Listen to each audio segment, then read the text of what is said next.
Doc, pag naka-ceramic braces ka na, pwede ba mag-change to metal braces after ilang months? Wala bang additional charge yon? Sana masagot. Okay, so dun mo tayo sa first question. Ceramic braces, magpapalit into metal? Yes, pwede naman. Kasi normally din naman, may mga patients na biglang nag-aayaw doon sa ceramic braces considering na medyo mas mahirap siyang i-maintain, mas prone na mabasag, ma-fracture, and usually, basing from my experience, medyo mas mabagal yung nagiging movement ng mga ngipin. And yung iba, nag-discolor agad yung kanilang ceramic braces dahil nga medyo mahilig sila sa mastain na pagkain. Okay? And yung second question mo, may additional charge po ba yun?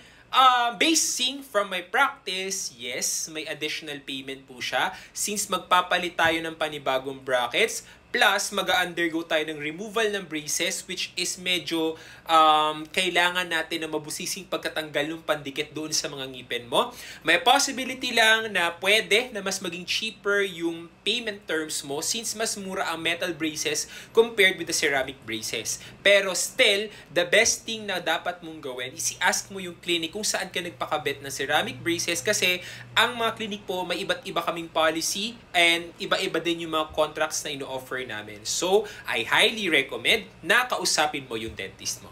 Okay?